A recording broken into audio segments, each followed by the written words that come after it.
तो इस दौरान ये थोड़ा निराश भी होता है क्योंकि इसका जो मेंटल पावर था, इसके सोल पावर इतना पावरफुल नहीं था। अगर इसका मेंटल पावर काफ़ी ज़्यादा पावरफुल होता तो ये एक क्षण में कितने लोगों को मार सकता था। जियान उसके बाद इस व्हाइट स्क्रॉल को रख लेता है, ये इमरजेंसी में इसके काम आने की चीज़ थी। जियान के निवान पैलेस में जो ये सील होती है जियान, ये अभी काफ़ी वीक होती है। ये सील आधा हिस्सा ही होता है, मतलब आधा नहीं, 1/4 भाग ही होता है। जियान अगर अच्छे से कल्टीवेशन करे तो ये इसको मतलब कंप्लीट कर सकता था, पर इसमें काफ़ी लंबा समय लगने वाला था। जियान इस समय काफ़ी ज़्यादा खुश होता है क्योंकि अब लोग इसे एक फाइटिंग फॉर्मेशन मास्टर भी कह सकते थे। हालाँकि ये फॉर्जरी वाले फॉर्मेशन में इंटरेस्टेड नहीं रहता है, यानी फॉर्जरी मास्टरी में। पर जियान इस समय काफ़ी ज़्यादा magical effect of mental power में इंटरेस्टेड रहता है। इस टेक्निक को मास्टर करके ये बस सोच करके एक डाउशन लेवल के वॉरियर को आराम से मार सकता था, या उससे ऊपर के बंदे को भी, डिपेंड करेगा ये कितना ज़्यादा कल्टीवेट करता है। पर इन सभी चीज़ के बीच में जो सबसे बड़ी बात थी वो थी स्पिरिचुअल पावर। क्योंकि ये ओल्ड फिगर भी जो जियान के सामने खड़े होते हैं वो जियान को बोलते हैं कि सबसे जो मेन बेस है वो स्पिरिचुअल पावर को स्ट्रांग होना चाहिए। जियान इसके बाद इन सीनियर फिगर की तरफ देखता है और पूछता है कि आप कैसे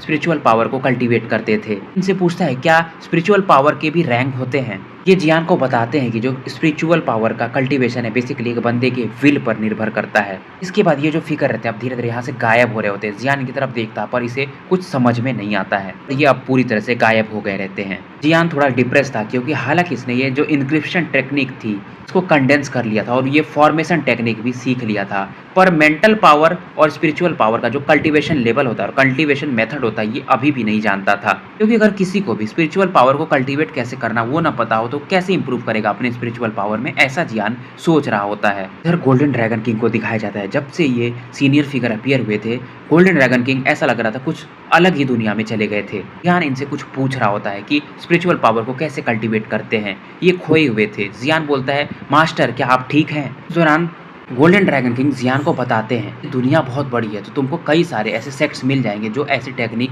यूज करते होंगे स्पिरिचुअल पावर को कल्टीवेट करने के लिए। जियान को फेंग जियांग पवेलियन के बारे में बताते हैं जो एक जुआनलिंग कॉन्टिनेंट का ही सेक्ट था। ये एक अलग विशेष प्रकार का सेक्ट था। ये जो फेंग जियांग सेक्ट था बेसिकली स्टूडेंट्स को दो तरह से सेलेक्ट करता था। पहले वाले जो स्टूडेंट रहते थे ये डाओकी को कल्टीवेट करते थे और बाकी जो थे वो ऑर्डिनरी स्टूडेंट थे जो एजुकेशन लिटरेचर इन सब चीज़ों में प्रैक्टिस करते थे। इसके बाद ये जियान को वेपन्स के बारे में बताते हैं कि यहाँ पर 4 प्रकार के वेपन्स हैं डाउडी कॉन्टिनेंट में। पहले को हम डिवाइन आर्टिफैक्ट कह सकते हैं, उसके ऊपर इमॉर्टल आर्टिफैक्ट, उसके अलावा स्पिरिचुअल आर्टिफैक्ट और चौथा मॉर्टल आर्टिफैक्ट। बताते हैं कि जो ऑर्डिनरी आर्टिफैक्ट है ये मतलब वेपन जो है आराम से मिल जाती है। अगर बात की जाए इमॉर्टल आर्टिफैक्ट की तो इसको पावरफुल लेवल के इमॉर्टल लेवल के वॉरियर ही बना सकते हैं, ये काफ़ी ज़्यादा रेयर होते हैं। तो स्पिरिचुअल टूल मतलब एक टूल बनाया जाता है, वेपन बनाया जाता है जिसमें कोई भी बंदा हो अपना स्पिरिचुअल पावर धीरे धीरे उसमें ट्रांसफ़र करके उस टूल को काफ़ी ज़्यादा स्ट्रॉन्ग बना देता है। जियान को इस दौरान इसके हैवी जुआन रूलर की तरफ देखते हैं और बताते हैं कि जो तुम्हारे हैवी जुआन रूलर है बेसिकली अब ये स्पिरिचुअल टूल बन चुका है। इस दौरान जियान को ये भी बताते हैं कि कुछ स्पिरिचुअल टूल्स ऐसे भी हैं जो मतलब टूल्स में अलावा ह्यूमन फॉर्म में भी कन्वर्ट हो जाते हैं, तो तुम्हें सावधान रहना पड़ेगा। ये लोग इस समय अब जुआन टियान सान की तरफ बढ़ रहे होते हैं। जियान जो भी इसके मास्टर गोल्डन ड्रैगन किंग बताते हैं ये ध्यान से सुनता है और हाँ में सर हिला देता है। ये इसको बताते कि वहाँ पर इसको डेमन वगैरह घोस्ट वगैरह भी मिल सकते हैं, तो इसे सावधान रहने की जरूरत रहती है। जुआनलिंग कॉन्टिनेंट का ये जो एरिया रहता है और जियान जहाँ पर जा रहा होता है ये एक सेक्ट का नाम बताते हैं जिसे जियान को ये ज्वाइन करने को बोलते हैं, बर्निंग इंसेंस पवेलियन। और यहाँ पर शायद जियान को एक होली फ्लेम मिल सकता है, ऐसा ये बताते हैं। होली फ्लेम का नाम सुनते ही ऐसा लगता है मानो जियान की आंखें ही बाहर आ गई हों। जियान ने अभी तक उस लड़की के पास ब्लू कलर का होली फ्लेम रहता है, पास्ट में वो रूइंस में देखा रहता है, उसके बाद से इसने अभी तक कोई होली फ्लेम का न्यूज़ भी नहीं सुना रहता, इसलिए ये काफ़ी ज़्यादा एक्साइटेड होता है। ऐसे भी जियान को ये स्ट्रेंज फ्लेम जो हेवनली फ्लेम था और होली फ्लेम के बीच का रिलेशन भी जानना था, इसके अंदर का सीक्रेट जानना था इसे। जियान को ये पता था कि जो होली फ्लेम है वो बहुत ही ज़्यादा पावरफुल होती है और आउटरेजियस होती है, यानी हेवनली फ्लेम से भी ज़्यादा वायलेंट होती है, तो इसे इस चीज़ का ध्यान रखना पड़ेगा। गोल्डन ड्रैगन किंग इसके बाद जियान को बोलते हैं पहले हम यू मैनर में चलते हैं उसके बाद वहाँ से निकलेंगे। जियान इसके बाद निकलने से पहले अपने बॉडी को फील करता है कि जो सोल रियल में है ये इसका अब स्टेबल हो चुका है और खास करके वो जो डिवाइन एनक्रिप्शन सील रहती है इसके निवान पैलेस में वो भी अब शांत रहती है। वैसे भी जियान ने अभी जो सबसे बड़ा ट्रेजर पाया था यही चीज़ पाया था कि बैटल फॉर्मेशन मास्टर से इसने मेंटल पावर को और इंस्क्रिप्शन टेक्निक यूज करना सीख लिया था। इवन इस फॉर्मेशन टेक्निक के सामने जियान ने जो इसेंस ब्लड पाया रहता है वो एम्परर का वो भी कुछ नहीं था। इसके बाद ये लोग तुरंत एक क्षण में यू फैमिली के लिए निकल जाते हैं। इधर यू और यूरू को दिखाया जाता है। यूरू अपने फादर से बोलती है कि जियान ठीक ही होगा। यू भी काफी ज्यादा सेटिस्फाइड रहते हैं और ये यूरू से कहते हैं वैसे भी जियान कोई नॉर्मल बंदा तो नहीं है, वो मू फैमिली वालों को, वू चैंग फैमिली वालों को सबको परेशान कर सकता है, तो जरूर उसके अंदर कोई ना कोई तो रहस्य है। वैसे भी जियान को वो एसेंस ब्लड भी मिला रहता है जो यूयू को पता रहता है। यूयू और बाकी लोग भी जियान को ढूंढने के लिए कुछ समय पहले डेमोनिक बीस्ट माउंटेन गए रहते हैं, पर इन्हें जियान के कोई भी नामो निशान नहीं मिलते हैं। यूरू भी वो जो वाटरफॉल जो रहता है डेमोनिक माउंटेन बीच में, वहां गई रहती है जियान को ढूंढने, पर उसे वहां भी कुछ नहीं मिलता है। इन लोग को जब कुछ भी नहीं मिलता तो ये फिर से अपने यू फैमिली वापस लौट आए रहते हैं। धीरे धीरे समय बीत जाता है। यूरू वगैरह चिंतित तो रहते हैं पर ये अभी कुछ नहीं कर सकते थे। तभी इनके सामने एक हैंडसम मैन प्रकट होता है जो एक हैट लगाया रहता है। यूरू इसको देखती है और बोलती है तो तुम वापस आ गए, और ये स्माइल कर रही होती है। ये जियान से पूछती है कि तुम्हारी बहन कहाँ है। जियान बोलता है वो वापस जा चुकी है। ऐसी भी जियान इसको यूरू को किंग युआन के ओरिजिन के बारे में नहीं बता सकता था। यूरू को लगता है, ये पूछती जियान से क्या किंग युआन को कोई लेकर चला गया। जियान इसको बोलता है तुम्हें ज्यादा जान के फालतू में टेंशन होंगे तो छोड़ो ये बात। यूरू भी इसकी बात को समझ जाती है। यूरू फील करती है कि जियान का जो सोल पावर है पहले से वीक लग रहा है। यूयू भी जियान से पूछते हैं तो वही तुमने ही एक्सप्लोजन किया था ना वूचेंग में। जियान बोलता है हाँ, ये मेरे तरफ से उनके लिए एक गिफ्ट था, और ये हंस रहा होता है। इसके बाद यूयू इससे पूछते तो डेमोनिक बीस्ट माउंटेन में जो एक्सप्लोजन हुआ था वो क्या था। जियान इसको बताता है इन लोगों को कि वो बेसिकली इसने एक नया फाइटिंग स्किल एक्सपेरिमेंट किया था, यानी वो 22 कलर के एंग्री बुद्धा लोटस के बारे में बता रहा होता है। यूयू जियान से काफी ज्यादा खुश हो जाते हैं और बोलते हैं मानना पड़ेगा तुम बहुत ही रुथलेस हो, पर मुझे तुम्हारा टेम्परामेंट बहुत पसंद आया। बताते हैं जियान को कि वूचेंग जो है वो अपने को लोकल एम्परर मानता है, पर अब इस दौरान वो तुम्हारे इस एक्सप्लोजन के कारण काफ़ी ज़्यादा एम्बैरेस्ड हुआ है, और उसकी जो वाइटलिटी थी यानी उसका जो लाइफ था थोड़ा बहुत डैमेज तो हुआ ही है। इसके बाद ये जियान से पूछे क्या तुमने वो सेक्ट ज्वाइन करने का डिसाइड कर लिया है। जियान हंसता और बोलता है हाँ, burning incense pavilion. Burning incense pavilion को ही ये फैंग जियांग पवेलियन कहते थे। शायद जो फैन वर्ड होता है वो फायर के लिए होता है, और जियान क्योंकि ये सेक्ट जो ज्वाइन कर रहा था इसीलिए ज्वाइन कर रहा था क्योंकि इसके अंदर जो वैसे भी फायर क्वालिटीज रहती हैं। और इनकी बेटी जो होती है यूरू, वो बेसिकली वान हुआ पवेलियन ज्वाइन कर रही होती है। यूयू कहते हैं कि हालांकि दोनों पवेलियन अपोजिट हैं, मतलब दूसरे के साथ थोड़ी दूरी पर होंगे, पर तुम दोनों लोग एक दूसरे का ध्यान रखना। जियान समझ जाता है कि यूयू क्या कह रहे हैं, वो इनकी बातों से सहमत था। हालांकि ये दोनों सेक्ट जो होते हैं एक दूसरे के अपोजिट में होते हैं, पर ये फिर भी उस जुआन लिंग कॉन्टिनेंट में ही होते हैं। उनके बीच का दूरी भी काफी कम होता है, तो ये जियान के लिए वैसे भी कोई बड़ी बात नहीं थी। यूयू भी जियान को फील करते हैं और बोलते हैं मैं फील कर सकता हूँ कि तुम्हारा सोल स्ट्रेंथ काफी वीक हो चुका है, पहले से थोड़ा वीक है, तो तुम्हें कुछ दिन आराम कर लेना चाहिए। जब वो लोग आएंगे तुमको पिक करने तो उसके बाद तुम लोग तब तक रेस्ट अच्छा ले चुके रहोगे। जियान भी इनकी बात सुनकर हाँ में सर हिला देता है। जियान और यूरू दोनों अपने अपने वुडन हाउसेस में वापस लौट जाते हैं। जियान यहाँ पर क्रॉस लेग्ड होकर अपनी आंखें क्लोज करके बैठा होता है और ये एक अलग ही हैंड प्रिंट्स बना रहा होता है, और ये बेसिकली अपना सोल पावर का कल्टीवेशन कर रहा होता है। जियान आप फील करता है कि जो इसका सोल पावर है और स्पिरिचुअल पावर है ये दोनों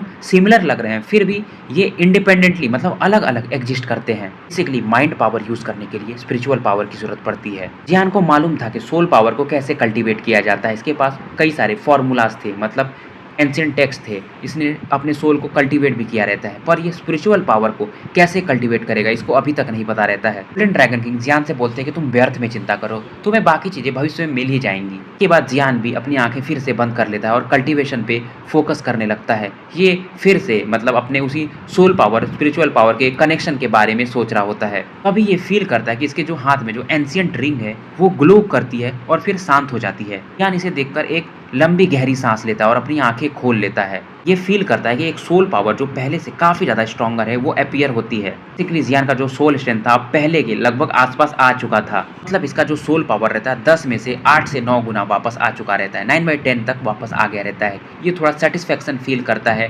वैसे भी ये फिजिकली और मेंटली एग्जॉस्टेड था, तो ये तुरंत ही मतलब इतना ज्यादा फटीग रहता है कि ये तुरंत ही बिस्तर पर पड़ जाता है। इधर फिर दिखाया जाता है कि कुछ दिन और बीत गए रहते हैं।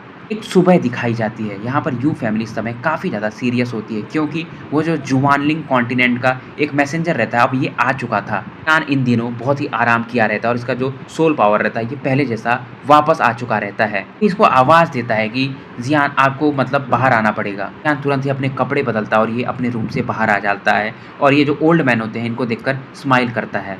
ओल्ड मैन भी एक वाइट ड्रेस में होते हैं और जियान के सोल पावर को देखकर काफ़ी ज़्यादा अचंभित होते हैं और बोलते हैं इतने कम उम्र में तुम मतलब इतना लेवल पर पहुंच गए हो। जियान इसके बाद एक हॉल में एंटर करता है। ये हॉल काफ़ी ज़्यादा स्पेसियस होता है। इसमें टॉप पर यूयू बैठे होते हैं और उनके बाजू में थर्ड एल्डर होते हैं, जो जिनको जियान मतलब जानता था। और भी यहाँ पर क्लैन के काफ़ी बाकी लोग थे। क्लैन इन दोनों सभी लोगों को मतलब ग्रीट करता है। यूयू के बाजू में एक स्ट्रेंज पर्सन बैठा हुआ था, जो कि काफ़ी ज़्यादा वियर्ड दिख रहा था। जियान समझ जाता है कि बेसिकली यही बंदा जुआनलिंग कॉन्टिनेंट का शायद मैसेंजर होगा। मैसेंजर होता है, ये जियान की तरफ देखता है। उसके बाद यूयू से पूछता है क्या ये वही बंदा है जिसने वो ग्रेट फॉर्चून यानी एम्परर का एसेंस ब्लड प्राप्त किया था वो उस रूइन से। यूयू भी इसकी बात सुनकर हाँ में सर हिला देते हैं। वैसे ये इस मैसेंजर को ब्रदर हु बोलते हैं। ये आदमी जियान को देखकर बहुत ही ज़्यादा सरप्राइज होता, बोलता है इसका सोल पावर ऑर्डिनरी इंसान से तो कहीं ज़्यादा ऊपर है और प्लस इसके पास फायर एट्रीब्यूट भी है। ये बंदा एल्केमिस्ट भी होगा। जियान भी इनकी बात सुनता है, बोलता है सीनियर आप मुझे कुछ ज़्यादा ही तारीफ कर रहे हो मेरी। ये मिडिल एज्ड मैन जियान से कहता है तुम लकी नहीं थे, ये तुम्हारी मेहनत थी। और ये स्माइल कर रहा होता है। ये ब्रदर हु जो होते हैं ये बताते हैं यूयू को कि मैं ही इस बार का इंचार्ज हूँ, जो यहाँ से लोगों को ले जाएंगे जुआनलिंग कॉन्टिनेंट में, और लोग अपने हिसाब से इनको कौन सा फैक्शन चुनना है या सेक्शन जो ये ज्वाइन करना चाहते हैं कर सकते हैं। यूयू इस दौरान इनसे बोलते हैं कि अगर आप बिजी नहीं होते तो हम शायद 200-300 कप वाइन पीते थे। इनको मालूम था कि जो जुआनटियान कॉन्टिनेंट है, जुआनटिन कॉन्टिनेंट, ये बहुत ज़्यादा स्ट्रिक्ट है अपने डिसाइपल्स को लेकर के। पहली चीज़ तो ये रहती है कि अगर कोई बंदा इनके कॉन्टिनेंट के किसी भी सेक्शन को ज्वाइन करने जा रहा है तो उसका जो ओरिजिन है कि वो कहाँ से है वो क्लियर होना चाहिए। दूसरा, ये लोग सोलोमन क्लैन वालों को बिल्कुल भी नहीं लेते थे अपने क्लैन में। दूसरी चीज़ या तीसरी चीज़ बोले तो उस बंदे का टैलेंट काफ़ी अच्छा होना चाहिए। और लास्ट चीज़ कि ये बंदा स्ट्रगल्स कर सके और हार्ड वर्क कर सके, ताकि ये अपने जो इसका जो भी बुरा कैरेक्टर है उससे बाहर निकल सके और स्ट्रॉन्ग विल्ड वाला बंदा हो। और लास्ट बात ये बताते हैं कि चौथी चीज़ जो है कि जब तुम किसी भी सेक्ट में एंटर करोगे तो वहाँ पर तुमको जो भी चीज़ें मिलेंगी तुमको अपने टैलेंट के हिसाब से यूटिलाइज करना है। ज़्यादा चीज़ें ये सब तुम अपने हिसाब से नहीं कर सकते हो। जियान इनकी सभी बातों से तो ठीक मतलब मेल खा रहा था, पर इसे एक ही बात का डर था कि इसका ओरिजिन, इसका बैकग्राउंड। इसकी बात सुनकर तभी यूयू जो रहते हैं ब्रदर हु को बोलते हैं वैसे भी जियान जो मेरा एक लिटिल फ्रेंड है, ये फर्स्ट ग्रेड का डाउटी लेवल का एल्केमिस्ट है और साथ में ये हमारी यू फैमिली का एल्डर भी है। तो अब आप लोगों को कोई प्रॉब्लम नहीं होना चाहिए कि इसका अननोन ओरिजिन क्या है, मतलब ओरिजिन क्या थी इसकी। यूयू भी क्योंकि जियान की आंखों में वो दर्द समझ गए थे। ब्रदर हु काफी ज्यादा मतलब जब ये सुनते हैं कि जियान एक डाउडी लेवल का एल्केमिस्ट है तो ये बोलते हैं ये लड़का इतनी कम उम्र में, हालांकि इसका सोल स्ट्रेंथ काफी स्ट्रांग है, पर इतने कम उम्र में डाउडी लेवल का वॉरियर होना बहुत बड़ी बात थी। वैसे ब्रदर हु के हिसाब से क्योंकि जुआनलिंग कॉन्टिनेंट में बहुत सारे वॉरियर्स थे, एल्केमिस्ट थे जो डाउडी लेवल के थे, तो इनके लिए वो कोई बड़ी बात नहीं थी। इनके लिए मैटर ये था कि जियान इतनी कम उम्र में इतना लेवल पर पहुंच चुका है। के बाद फाइनली ब्रदर हु यूयू की तरफ देखते और बोलते तो ये तुम्हारा फैमिली मेंबर, ये स्माइल करते हैं। फिर ये बोलते हैं तब इसके पहचान ये कहाँ से है उससे कोई मतलब नहीं पड़ता हमें। ये सुनकर जियान भी अब रिलैक्स फील करता है। इसके बाद यूयू जो रहते हैं अपनी बेटी को बोलते हैं रुएर, यूरू को प्यार से बोलते हैं कि तुमने अंकल को नहीं जानती हो। अंकल वो स्माइल करते हैं यूरू की तरफ देखकर, बोलते हैं जब तुम छोटी बच्ची थी तो मैंने तुम्हारी कई सारे मतलब हेल्प किए थे। और इस दौरान ये स्माइल कर रहे होते हैं। यूयू भी इनकी बात सुनकर बोलते हैं वैसे तो उन बातों को शायद 10-1 साल से ऊपर हो गए हैं। इन लोगों की ऐसी बातें थोड़ी देर तक चलती रहती हैं। यूयू बताते हैं कि मैंने बाकी भी क्विंगचैंग सिटी में जो भी लोग हैं सबको बता दिया था कि तुम आने वाले हो, जो भी प्रिपरेशंस तुम्हें चाहिए थे अरेंजमेंट वो सब हो गए हैं। तो बेसिकली इस बार जो 7 मेजर सिटीज थी क्विंगचैंग में, वहां पर हुडू ही आए रहते हैं, जो कि एक नॉर्मल बंदे नहीं थे, ये भी 5 स्टार डाउटी लेवल के वॉरियर रहते हैं। क्विंगचैंग के आसपास की जो भी सिटीज होती हैं जब सुनती हैं कि एक मैसेंजर आया हुआ है जुआनलिंग कॉन्टिनेंट से, तो ये सभी लोग भी क्विंगचैंग में ही इकट्ठा हो गए रहते हैं। यूरू मतलब इस रात को अपने वुडन हाउस में आराम कर रहे होते और ये अपना लाइट बुझा चुकी रहती है। उधर जियान भी आराम कर रहा होता है। ये सबसे ज़्यादा चिंतित इस बात के लिए रहती है कि इतने सालों में कभी भी अपने फादर को छोड़ के बाहर नहीं गई थी। ऐसा लगता है कि कुछ ही क्षण में ये रात बीत गई और अगली दिन की सुबह हो जाती है। इधर वू चैंग को दिखाया जाता है जो कि जियान के वो सोल अवतार के एक्सप्लोजन के कारण काफी ज्यादा डैमेज झेला रहता है। वू चैंग कहीं तो बाहर जा रहे होते हैं और ये बोलते हैं कि आज मेरा बेटा ही पूरा मतलब यहाँ का मसला संभालेगा।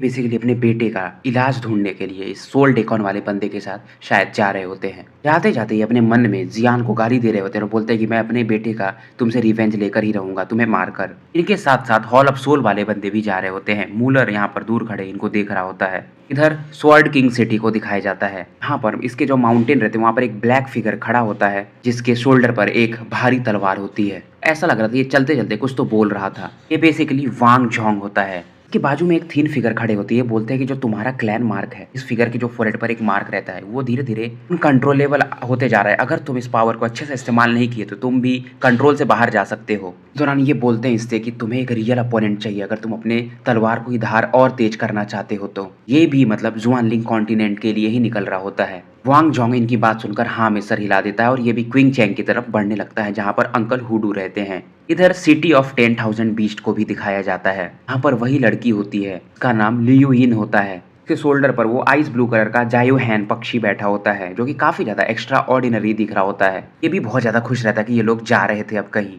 जाते जाते ये अपने फादर को बोलती है कि मुझे आप ज़्यादा मिस नहीं करना। मैं ये बहुत ही ज़्यादा एक्साइटेड होती है। इधर एक मार्शल आर्ट एकेडमी को दिखाया जाता है। सुन मिंग जो ये बंदा रहता है, जो जियान से एंशिएंट रूइंस में मिला रहता है, इसके फादर से कहते हैं कि तुमने काफ़ी अच्छा गेन किया था रूइंस में जाकर के। बोलते हैं अगर तुम भी जुआनलिंग कॉन्टिनेंट जाओगे तो वहाँ पर तुम काफ़ी अच्छा ग्रो कर सकते हो, पर तुम्हें वहाँ पर सावधान रहना पड़ेगा। ये भी बंदा मतलब क्विंगचैंग सिटी के लिए ही निकल रहा होता है। फाइनली क्विंगचैंग सिटी के नॉर्थ में एक जगह दिखाया जाता है जहाँ पर एक स्नोवी फैमिली रहती थी। इन लोगों को भी अंकल हुडू का मतलब मैसेज गया रहता है। यहाँ पर एक लेडी होती है और उसकी मेड साथ में होती है। वही लेडी होती है जो जियान को अपना हस्बैंड मानती थी। ये बोलती है अगर हम जा रहे हैं तो शायद जियान भी वहाँ पर जा ही रहा होगा। फिर ये भी अचानक से यहाँ से निकल जाती है। यहाँ पर एक ऐसा ब्लैक हॉल सिटी टाइप दिखाया जाता है जहाँ पर एक बंदा बैठा होता है जिसके अंदर से एक मर्डरस डेथ ऑरा निकल रही होती है। ये बोलता है कि शायद मैं जुआनलिंग कॉन्टिनेंट में जाकर अपने फिजिक को और भी ज़्यादा इंप्रूव कर सकूं। उसके हाथों में एक ऐसा लगता है लार्ज ब्लड ऑफ पूल हो। ये भी उधर निकल जाता है।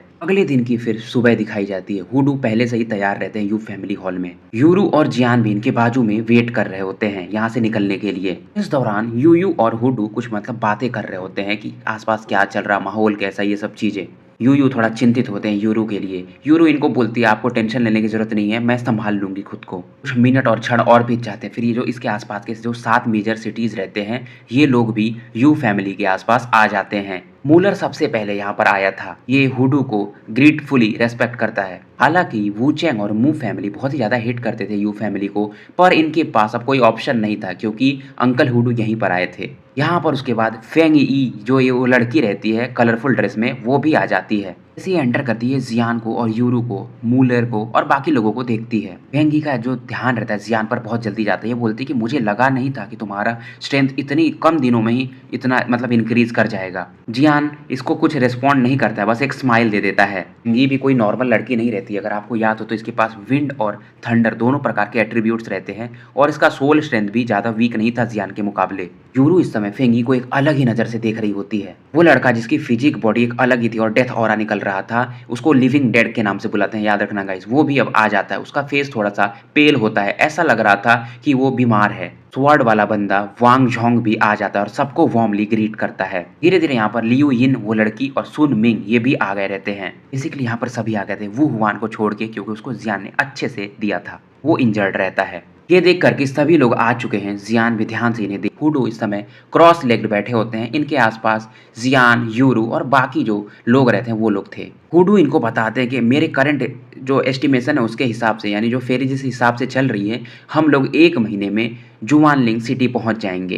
इसके बाद ये इन लोग को जुआन सिटी के बारे में बताने लगते हैं। इनको यही बताते हैं कि जो जुआनलिंग सिटी है, जुआनलिंग कॉन्टिनेंट का सबसे मेन हिस्सा है और यहाँ पर real peak power houses warriors रहते हैं और काफी सीक्रेट फोर्सेस भी यहाँ पर हैं। के 7 लोग होते हैं। ये अपने अपने सिटीज के अगले सक्सेसर भी थे। हुडू इनकी तरफ देखता है, जो अभी थोड़े ये लोग निराश होते हैं, पर इन लोगों को वो कंफर्ट भी नहीं करता है। जानते थे क्योंकि इन लोगों को जो भी फेस करना है, जो भी कंपटीशन देना है, इनको खुद पर देना है। इसके समझाने से यहाँ पर कुछ नहीं होने वाला है। अभी का जो माहौल था यहाँ का पूरी तरह से शांति का था। इसके बाद ये बोलते हैं अब मेरे पास कुछ भी कहने को नहीं है और तुम्हारे पास पूछने को भी शायद नहीं है, तो सभी लोग जाकर आराम करो। इधर एक सीन दिखाया जाता है, मतलब ये फेरी बोट के 2nd फ्लोर पर, जहाँ पर जियान, यूरू, फेंग ही, वांग जोंग, लियो यिन, सुन मिंग ये लोग 7 लोग मतलब बैठे होते हैं। मूलर और वो जो लिविंग डेड था वो यहाँ पर नहीं थे क्योंकि वो लोग भीड़ भाड़ ज्यादा पसंद नहीं करते थे। ऐसे जियान ने यहाँ पर बस 2 ही लोगों को, वांग जोंग और सुन मिंग को बुलाया था, क्योंकि ये लोग इनके मतलब स्ट्रेंथ से जियान भी काफी ज्यादा इंप्रेस था। एक जो पहला था वांग जोंग, वो स्वर्ड इडियट कहा जाता था और वहीं जो सुन मिंग था उसको बर्जर कर माना जाता था। और अपनी जो लियूइन होती है वो जियान के फायर स्पिरिट पर ही ज्यादा मोहित थी, इसलिए ये तुरंत ही जियान बुलाता है इन दोनों को, पर ये भी आ जाती है। जैसे ही ये लोग लियूइन को जियान की तरफ जाते देखते हैं, फिंग यी और याओ में भी इधर चले आते हैं। जियान बेसिकली यहाँ पर कई सारे दोस्त बनाना चाहता था, क्योंकि जुआनलिंग सिटी में ये लोग भी नए होने वाले थे। इस समय यहाँ पर बैठी चारों लड़कियां अलग ही मतलब मजाक मस्ती के मूड में होती हैं, क्योंकि घर से निकलने के बाद ये थोड़ी उदास थी, तो बातचीत से इन लोग को अभी अच्छा फील हो रहा था। जियान इस समय वांग जोंग को प्रेज कर रहा होता है, क्योंकि इसने उस रुइंस में गार्जियन को अपने तलवार के दम पर अकेले मार दिया था।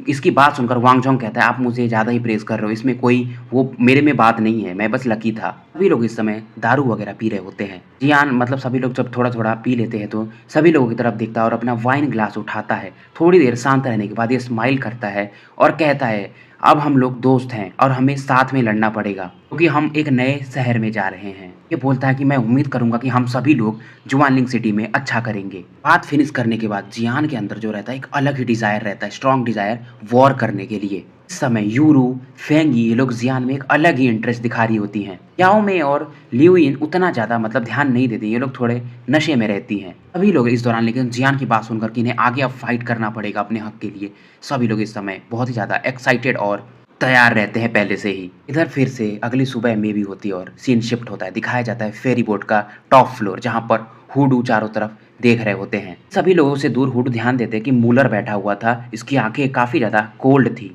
ये लोग जियान वगैरह की बात सुना रहता है, तो ये बोलता है ये लोग काफी बेवकूफ लोग हैं। ये अपने मन में सोच रहा होता है कि जियान, तुमने वू चैंग वालों को परेशान किया है, तो वू चैंग का जो लॉर्ड है तुम्हें ऐसे तो नहीं जाने देगा। ये काफी खुश भी होता है कि अगर तुमने वू चैंग के वो बंदे वू हुआन को नहीं मारा होता तो मुझे इतना अच्छा ट्रेनिंग स्पीड नहीं मिल सकता था, क्योंकि वू चैंग वाले जो लोग थे अब इसको सपोर्ट कर रहे थे। लिविंग डेड भी ज्यादा ध्यान नहीं देता है। यान पूछता है, क्या किसी के पास जुआनलिंग सिटी के बारे में कुछ न्यूज है? ये बात सुनकर वांग जोंग स्माइल करता है और कहता है, तुमने सही प्रश्न पूछा है। ये इसके बाद ज्ञान देने लगता है और बताता है कि बेसिकली जुआनलिंग में 9 सुपर सेक्ट हैं। इसको ऐसा इसके मास्टर ने बताया था। सभी का ध्यान इस समय वांग जोंग पर ही होता है। इस समय पहले जियान को किंग युआन ने बताया रहता है कि ये जो जुआनलिंग कॉन्टिनेंट है इसको एक कंट्री में, 2 पवेलियन में, 3 वैली में और 4 सेक्ट में डिवाइड किया जा सकता है।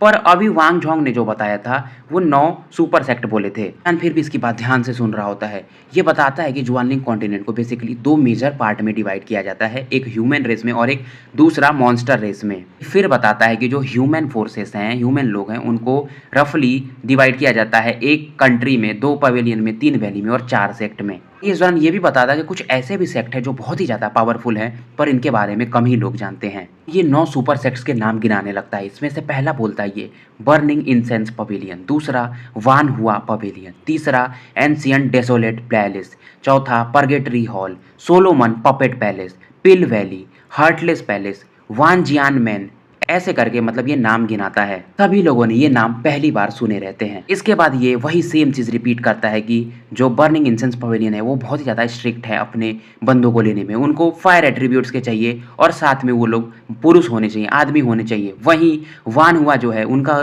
दूसरा एक जस्ट अपोजिट है, उन लोगों को लड़कियां ही चाहिए। ये वो स्टोरी भी बताता है कि बेसिकली जो वान हुआ पवेलियन है और बर्निंग इंसेंस पवेलियन, इन दोनों के साथ मालक लोगों ने एक दूसरे से शादियां वगैरह की थी पास्ट में, ऐसा रूमर चलता है। ये बताता है कि तुम लोगों को जो पता है ना कि वो 1 country, true pavilion, 3 valley, 4 sect, ये कंट्री में तो है, पर ये जो पावर है बेसिकली ये जुआनलिंग सिटी में नहीं गिना जाता है।